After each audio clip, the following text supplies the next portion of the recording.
ಇನ್ಮೇಲೆ ಸ್ಟ್ರಾಟಜಿಗಳಿಗೆ ದುಡ್ಡು ಕೊಡೋದನ್ನ ಬಿಟ್ಬಿಡಿ, ನೀವೇ ಓನ್ ಆಗಿ ಸ್ಟ್ರಾಟಜಿನ ಬಿಲ್ಡ್ ಮಾಡಿ.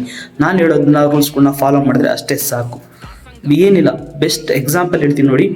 ಯಾವುದೋ ಒಂದು ಸೆಟಪ್ ಮೇಲೆ ನೀವು ಟ್ರೇಡ್ ಮಾಡ್ತಿರ್ತೀರ. ಫಾರ್ ಎಕ್ಸಾಂಪಲ್ ಇಂಡಿಕೇಟರ್ ಬೇಸ್ ಮೇಲೆ, EMA ಇಂಡಿಕೇಟರ್ ಮೇಲೆ ಟ್ರೇಡ್ ಮಾಡ್ತಿರ್ತೀರ ಅನ್ಕೊಳ್ಳಿ. ಅದ್ರ ಮೇಲೆ 500 ಸಲ ಇಲ್ಲ 1000 ಸಲ ಬ್ಯಾಕ್ ಟೆಸ್ಟ್ ಮಾಡಿ.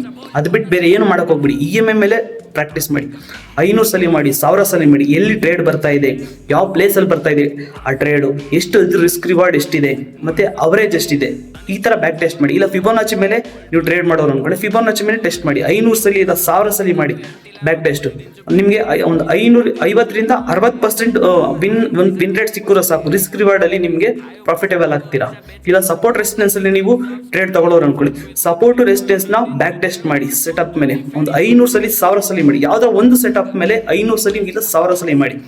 ಆ ಥರ ಮಾಡಿದಾಗ ನಿಮಗೆ ಒಂದು ಮೈಂಡ್ ಕಂಟ್ರೋಲ್ ಕೂಡ ಸಿಗುತ್ತೆ, ಒಂದು ಕ್ಲಿಯರ್ ಕಟ್ ಆಗಿರೋ ಸ್ಟ್ರಾಟಜಿ ಕೂಡ ಸಿಗುತ್ತೆ. ಅದು ಬಿಟ್ಟು ನೀವು ಬೇರೆ ಅಕಾಡೆಮಿಗಳ ಹತ್ರ ಸ್ಟ್ರಾಟಜಿಗಳು ತಿಳ್ಕೊಂಡು ಒಂದು ಅದೊಂದು ಸಲ 5 ಸಲ 10 ಸಲ ಏನಾದ್ರು ಅದು ಫೇಲ್ ಆಯ್ತು ಅಂದರೆ ಸ್ಟ್ರಾಟಜಿಗಳನ್ನೇ ಚೆನ್ನಾಗಿಲ್ಲ ಅಂತ ಬೈಕೊಳೋದು ಬೇಡ. ಎಲ್ಲ ಅಕಾಡೆಮಿಗಳು ಹಿಂಗೆ. ಯಾವುದೇ ಒಂದು ಸ್ಟ್ರಾಟಜಿ ಬಿಲ್ಡ್ ಮಾಡಬೇಕಾದ್ರೆ ಅವರು 500 ಸಲ 1000 ಸಲ ಬ್ಯಾಕ್ ಟೆಸ್ಟ್ ಮಾಡಿರ್ತಾರೆ, ಆಮೇಲೆ ನಿಮ್ಗೆ ಕೊಡ್ತಾರೆ ಅಷ್ಟೇ. ಅದ್ರ ಬದಲು ನೀವೇ ಅವ್ರು ಆ ದುಡ್ಡು ಕೊಡೋದನ್ನ 500 ಮತ್ತೆ 1000 ಸಲ ಬ್ಯಾಕ್ ಟೆಸ್ಟ್ ಮಾಡಿ. ಕಳ್ಕೊಳೋದು ಏನು ಇಲ್ಲ ನಿಮ್ಮ ಗಂಟು. ಅಕಸ್ಮಾತ್ ಬ್ಯಾಕ್ ಟೆಸ್ಟ್ ಮಾಡ್ದಲೇ ಹೋದ್ರೆ ನಿಮ್ಮ ಗಂಟು ಕಳ್ಕೊಂತೀರಾ.